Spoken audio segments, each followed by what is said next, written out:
Yesterday, I was planning a video on septo-optic dysplasia until this happened. And it all started with my eye, or lack of, as it happens. Hey, I'm Jen, welcome to A Certain Eye, let's get into it. This video today is not brought to you by Bird's Eye. I should qualify this by saying I'm not a doctor or a medical professional, so this video isn't intended to provide medical advice or anything like that. This is my own story. What is septo-optic dysplasia? You're thinking you've never heard of it. And you would be in good company because no one has ever heard of it because it is really rare. So it's 1 in 10,000 people are born with it. So it is a bit uncommon and it is a complicated illness actually. It comprises 3 quite separate and quite significant things. The first of which is vision impairment through optic nerve hyperplasia. Optic nerve hyperplasia is when your optic nerves just don't work. So they're obviously the nerves that carry the sight coming in the front of your eye through to the processing part of your brain, and that is severed. So my left eye doesn't see at all. So it is a prosthesis, so it is plastic. And my right eye has got 10% vision left. I do have other vision impairments, but septo-optic dysplasia and optic nerve hyperplasia is the key one. So all of that means I don't see all that well, right? And so I'm a little bit accident prone. And yesterday I had a doozy of an accident. Not life-threatening in the accident itself, but boy oh boy, it hurt. So perhaps I'll show you what it was now. So if you're a bit squeamish, look away now. Yeah, it's not the best. Not the best, folks. Jen here, just popping in to tell you to stay tuned to the end to find out what happened to my thumb. Moving on, the second part of septo-optic dysplasia is about midline brain abnormalities. So obviously your brain has 2 hemispheres and there's the middle part, and that is sometimes not quite right. Sometimes I'm not quite right, folks, but that's okay. Seriously though, this midline abnormality can cause all sorts of things like developmental delay, learning delay. It can also cause autism as well. I know I have a range of autistic traits which seem to be getting worse as I'm getting older. Anyway, never mind. The third element is probably the trickiest. So the third element is the impact on your pituitary. So pituitary hyperplasia, which means underdevelopment. And so my pituitary gland isn't really there.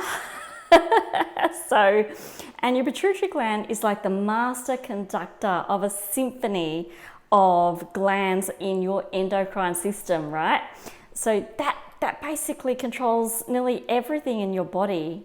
So think about how fast your heart beats, or how you how your body deals with hot or cold, what weight you are, what height you are. As a child, I was growth hormone deficient and needed growth hormone to grow. I was tiny, tiny, tiny. I look so cute, folks.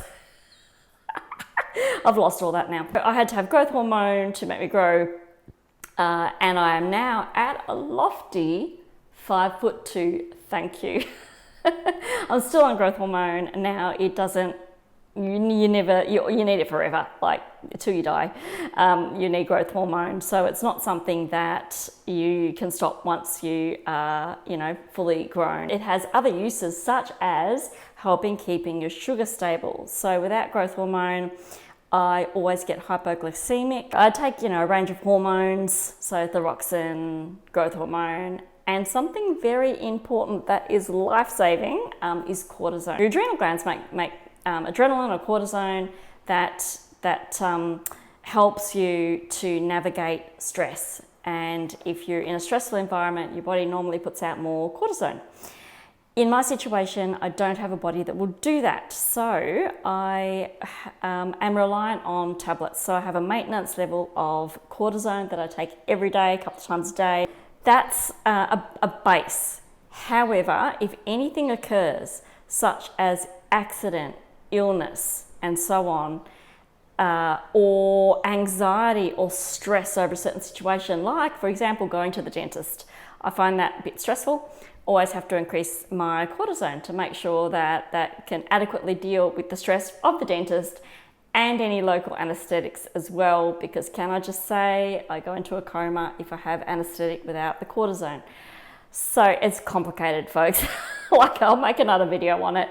But getting back to yesterday and what happened is, hurt my thumb. Then felt myself feel quite unwell, and I thought maybe my blood pressure has dropped and maybe I've got a bit of shock or something associated with the pain from this, what would be, you know, normally a simple accident, which is fine. But anyway, I started to feel unwell, and then I thought maybe, just maybe, this is a situation where don't have enough cortisone in my system to deal with the shock of this. And it's not that it was shocking, but your body does weird stuff when you're in pain and stuff. So I thought I better take some extra cortisone, and I felt really awful for about four hours. And then I started to come good again. But the moral to the story is that a simple accident that should have been fine, it can actually escalate into something I potentially could have to go to hospital for. So I always have to be a little bit vigilant about things that make me stressed, or that sometimes you don't sort of think about what the stresses are on your body. So it might be work stress or emotional stress at home, or it could be that you are unwell and that is stress on your body trying to fight whatever bug it is, or it could be stress from an accident, even a little, sore thumb. When I say little sore thumb, it's really sore, folks. It's really sore, so much so that tomorrow morning I'm going to have the pressure released in it. So they will put a needle in the nail and they'll release the pressure, because there's all this blood there at the moment. Too much information, I know. And I'm thinking, guess what? I'm going to have to increase my cortisone for that, because that's going to be really stressful. Oh my goodness me. Just giving you a bit of an update, folks. I'm here to tell you that there was no needle. So what's on the screen is what occurred. So I'm just going to put this here with this here, and you can work out the rest. Anyway, look, people shouldn't muck around with their cortisone levels. They should not. However, I have been managing this condition for 46 years. I have never been hospitalised since being an adult and looking after my own cortisone. I've never had an adrenal crisis that have put me in hospital. Touch wood. Where's the wood? Touch wood.